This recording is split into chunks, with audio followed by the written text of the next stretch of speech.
Nabiyyina Muhammadin wa ala wa sahbihi wa man tabi'ahum bi ihsanin ila yaumiddin. Amma ba'd. Ikhwatal Islam rahimakumullah, para peserta kajian fikih yang senantiasa dirahmati Allah Subhanahu wa taala. Pertama-tama kita senantiasa memuji Allah Subhanahu wa taala dan bersyukur kepadanya atas segala limpahan rahmat dan hidayahnya sehingga kita dapat bertemu kembali di ruang Zoom ini dalam program kajian fikih. Salawat dan salam senantiasa tercurahkan kepada junjungan kita Nabiullah Muhammad Sallallahu Alaihi Wasallam beserta keluarga dan para sahabatnya, para pengikutnya yang tetap setia berpegang teguh kepada sunnah-sunnah beliau dan para sahabatnya hingga hari kiamat kelak. Amin ya rabbal alamin. Ikhwatal Islam rahimakumullah.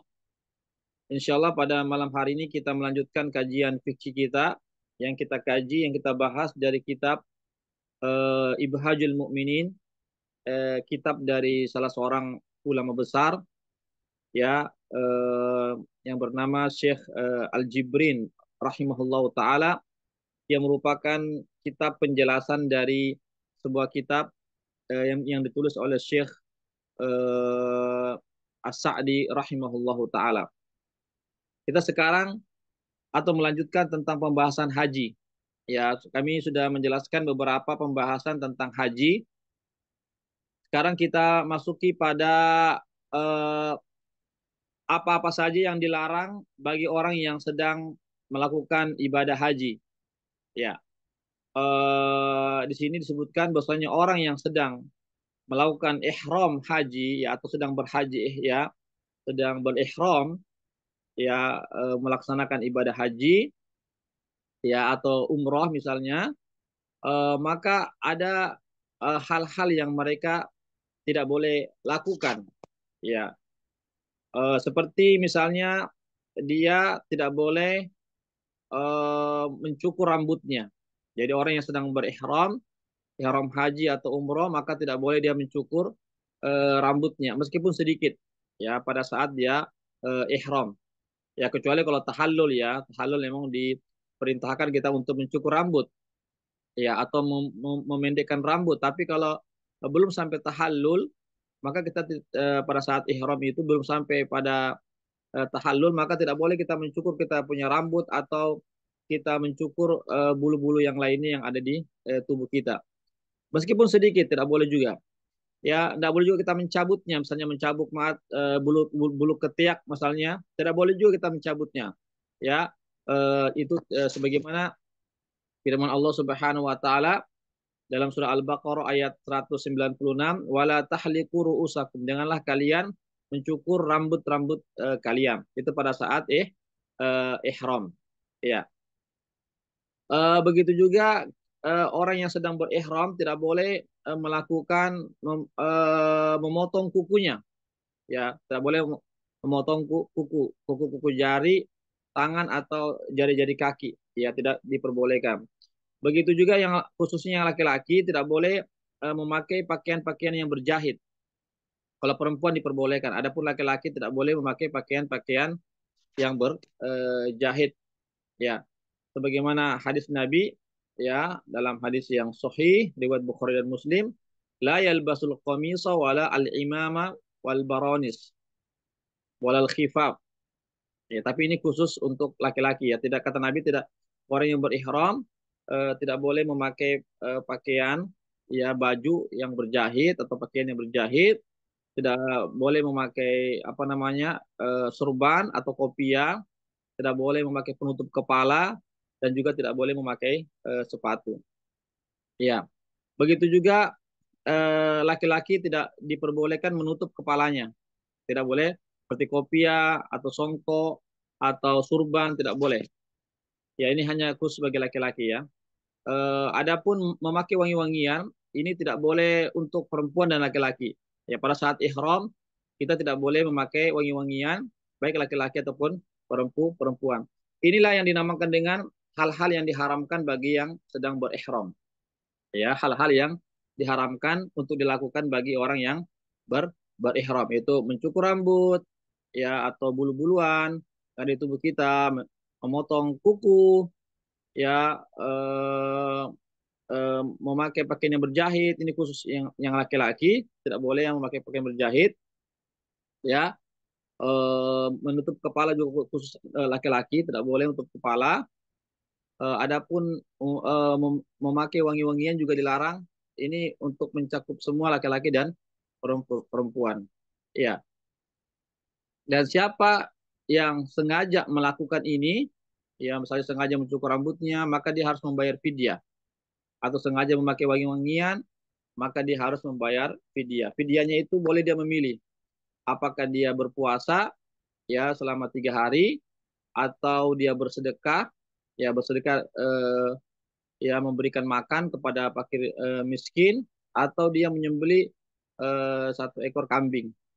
Dia bisa memilih ya bagi yang melanggar tadi hal-hal yang diharamkan. Jika dia langgar ya dengan sengaja, tentunya bukan bukan dengan tidak sengaja, tapi dengan sengaja, maka dia harus membayar namanya fidyah sebagaimana yang tadi saya sebutkan ya. Kalau memberi makan itu sebanyak 6 orang fakir miskin, ya memberikan makan kepada 6 orang fakir miskin. Kalau berpuasa itu selama 3 hari. Ya, ikhwatal Islam, azakumullah, yaitu terkait tentang eh, konsekuensi bagi yang melanggar larangan-larangan pada saat berihram, baik ihram haji ataupun ihram untuk umroh. Begitu juga orang yang sedang berihram dilarang untuk membunuh binatang buruan yang boleh dimakan. Ya, membunuh binatang buruan yang boleh dimakan, atau memburu binatang buruan yang boleh dimakan, seperti misalnya kambing liar misalnya, atau kambing hutan, atau ya liar misalnya, artinya yang buruan ya, atau rusa misalnya, itu sebenarnya binatang-binatang buruan, maka itu tidak diperbolehkan bagi yang berihram, itu dilarang ya. Begitu juga yang membantu orang membantu orang lain untuk memburu binatang buruan, atau dia menunjukkan di mana tempatnya binatang buruan, itu juga tidak diperbolehkan. Itu juga tidak diperbolehkan bagi orang yang sedang ihram. Ikhwatal Islam, azakumullah. Kemudian larangan ihram yang paling besar ya adalah hubungan suami istri. Maaf, hubungan intim suami istri, hubungan badan suami istri, itu adalah pada saat ihram adalah larangan yang sangat besar ya. Artinya eh, dia ketika dia melakukannya ya, hubungan badan suami istri padahal dia masih dalam keadaan berihram, ya belum selesai hajinya, ya atau belum selesai daripada ibadah umrohnya, maka ibadah haji atau umroh itu rusak ya, batal ya, tidak sah.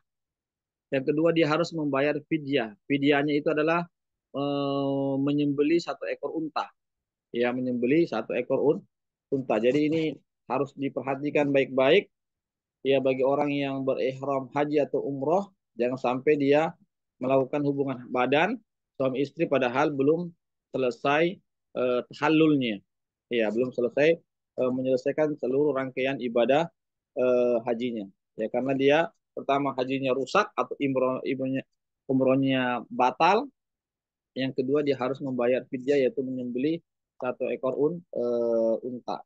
Ya, ikhwatul Islam azakullah. Ya, ya. Ya, adapun jika seseorang itu menutup kepalanya, ya dengan sengaja tentunya, seperti dengan kopiah. Kalau payung tidak, ya memakai payung tidak.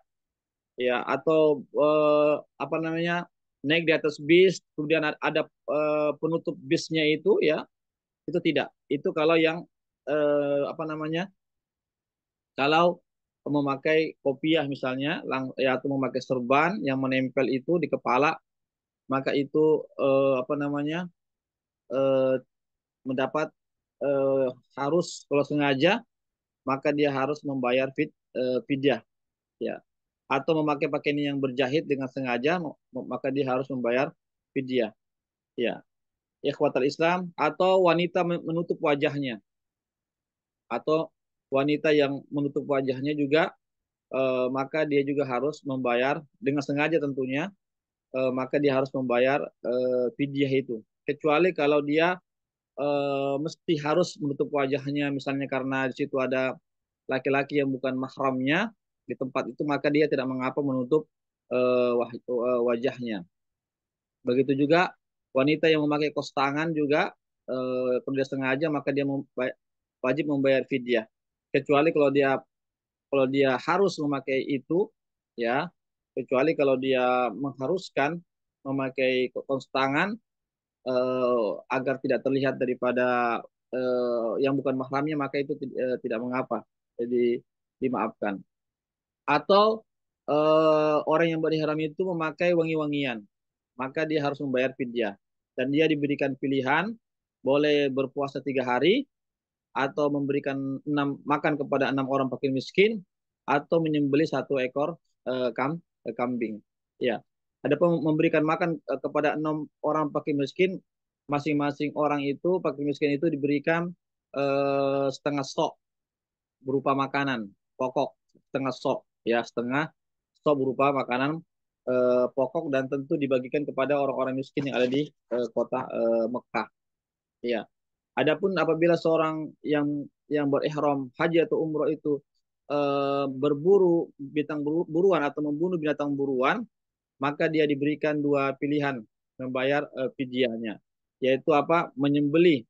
Dia harus menyembelih dengan binatang yang sama kalau ada, ya. Kalau tidak ada, maka dia harus menghargai dengan memperkirakan berapa harga dari binatang buruan yang dia bunuh itu.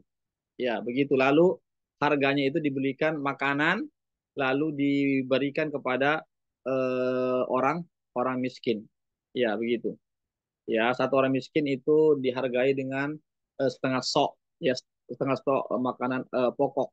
Ya, atau dia bisa hanya berpuasa saja, ya, atau dia artinya berpuasa jika dia tidak bisa, apa namanya, tidak bisa memberikan makan karena tidak ada dananya misalnya, maka dia berpuasa, yaitu untuk 1 orang fakir miskin itu, maka dia berpuasa satu satu hari, ya. Jadi begitu. Jadi tinggal dihitung saja berapa kira-kira makanan itu mestinya diberikan kepada fakir miskin. Karena dia tidak bisa memberikan makanan, maka dihitung berapa orang fakir miskin itu yang kira-kira mendapatkan makanan, maka dia berpuasa sebanyak hari tersebut. Ya, kekuatan Islam, azakumullah. Ya, adapun membayar dam bagi yang mengambil apa namanya, jenis haji haji tamattu dan haji kiron, ya. Tentang 3 jenis haji sudah kami jelaskan ya pada pekan yang lalu. Jadi haji itu ada 3 jenis. Ada haji tamattu, ada haji kiron, dan ada haji ifrad. Ya, sudah kami jelaskan ya.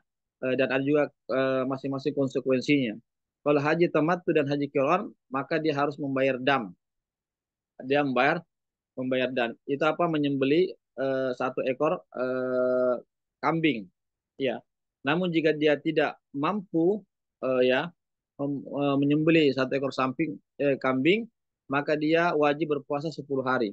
Ya, 3 hari dia berpuasa di kota Mekah, ya, ketika dia sedang melaksanakan ibadah haji, dan selebihnya yaitu 7 hari dia boleh berpuasa, dan 7 harinya dia berpuasa ketika dia kembali ke tanah airnya. Ya. Jadi 3 hari puasa di tanah haram itu boleh dia berpuasa, meskipun dia di hari-hari tasyrik tanggal 11, 12, 13 Dzulhijjah boleh dia berpuasa bagi eh, yang memilih untuk berpuasa. Adapun 7 harinya dia puasanya di tanah air mereka. Kemudian dan siapa yang begitu juga yang apa namanya, yang meninggalkan salah satu wajib dari wajib-wajib haji, yang tentang wajib-wajib haji sudah kami jelaskan ya pada pertemuan sebelumnya, ya. Atau apa yang, ya, jadi yang meninggalkan wajib-wajib haji atau salah satu dari wajib-wajib haji itu, maka dia juga membayar namanya dam, ya, yaitu apa, menyembelih satu ekor apa namanya, satu ekor kambing. Iya. Kalau dia tidak mampu, maka dia bisa berpuasa selama 10 hari. Iya. Ikhwatul Islam, sama juga yang melakukan misalnya apa, maaf, bukan hubungan badan ya, tetapi misalnya dia mencium ya atau memeluk ya dengan syahwatnya eh, istrinya atau suaminya, ya, meskipun belum sampai hubungan badan, maka dia juga tetap dikena dam, yaitu apa, atau denda, membayar satu ekor kambing, ya, eh, lalu dagingnya itu diberikan kepada fakir miskin, atau dia berpuasa selama 10 hari, 3 hari dia berpuasa di tanah haram di Mekah, adapun 7 harinya dia berpuasa di eh, tanah airnya. Kemudian ikhwatul Islam azakumullah, jadi semua hewan yang disembelih dikurbankan, ya, semua hewan yang dikurbankan, ya, di tanah haram atau di Mekah, atau memberikan makanan kepada fakir miskin, itu diberikan kepada fakir miskin penduduk Mekah, ya, fakir miskin penduduk Mekah, baik yang eh, artinya yang mereka yang sudah tinggal di kota Mekah, ya, selama dia fakir miskin maka diberikan kepada orang-orang yang tinggal di kota Mekah, ya. Ikhwatal Islam azakullah, ya, ya. Adapun berpuasa bisa eh, di mana saja. Adapun berpuasa maka bisa di mana saja. Adapun untuk memberikan makan atau menyembelih dan dibagikan kepada, itu hanya bagi eh, orang-orang yang tinggal di kota Mekah, ya. Ikhwatal Islam azakumullah, ya. Kemudian adapun membayar dam bagi yang memilih haji tamattu dan haji qiron, ya, atau orang yang apa namanya, yang berkurban, ya, yang berkurban bagi jamaah haji, maka hendaklah dia memakan dari kurban yang dia kurbankan itu, ya, dan menghadiahkannya kepada kerabatnya atau tetangganya dan mensedekahkannya. Ya, ini bagi jamaah haji tamattu yang kiron yang berkewajiban yang membayar dam, atau yang bagi jamaah haji yang mau berkurban ya pada saat haji, maka hendaklah dia memakan daripada hewan kurban tersebut dan mensedekahkannya dan menghadiahkannya. Jadi dibagi tiga, dibagi tiga. Adapun dam, ya, atau denda yang wajib dikeluarkan oleh orang yang sedang berihram itu karena melakukan pelanggaran-pelanggaran seperti tadi yang sudah kami sampaikan, ya, seperti tadi apa namanya, berhubungan badan atau mencumbui istri dengan syahwatnya, atau meninggalkan hal-hal yang wajib dalam perkara haji, ya, yang sudah kita sebutkan, ya, maka eh, ketika itu dia tidak boleh memakan hewan yang dikurbankan itu, ya, hewan yang dia dam yang berupa hewan itu, ya, yang dia bayar dam tersebut berupa hewan itu, eh, apa namanya, satu ekor kambing itu, maka itu tidak boleh dia makan. Itu harus semuanya disedekahkan kepada fakir miskin penduduk Mekah. Ya, tidak boleh juga dihadiahkan, tapi harus dibagikan semua kepada fakir miskin. Ya, ikhwatal Islam azakumullah, yang barangkali itu terkait tentang apa namanya, apa-apa saja yang dilarang ya pada saat pelaksanaan ibadah haji atau umroh, dan apa saja konsekuensinya.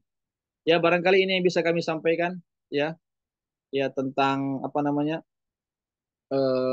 tadi, ya, hal-hal apa saja yang dilarang dalam pelaksanaan ibadah haji ataupun umroh.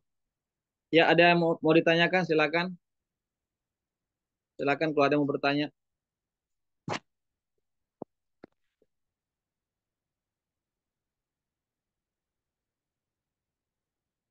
Ya, silakan kalau ada yang mau bertanya.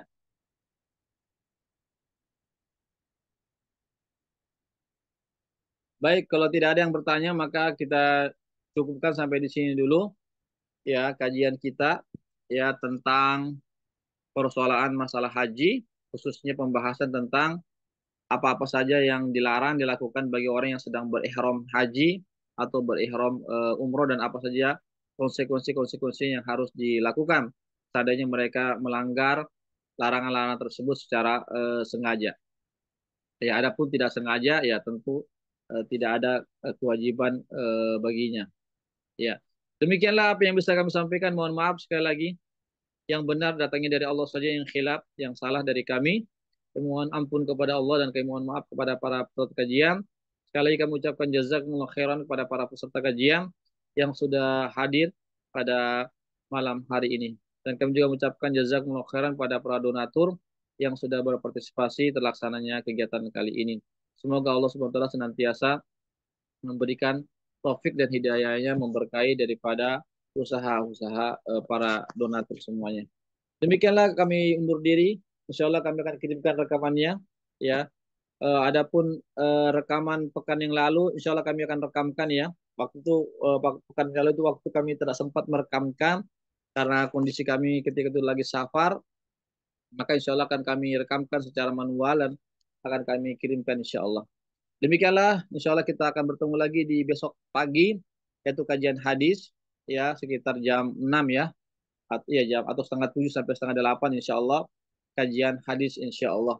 Baiklah, kami undur diri, kami akhiri dengan membaca doa penutup majelis. Subhanakallahumma wa bihamdik, asyhadu an la ilaha illa anta, astaghfiruka wa atubu ilaik. Wassalamualaikum warahmatullahi wabarakatuh.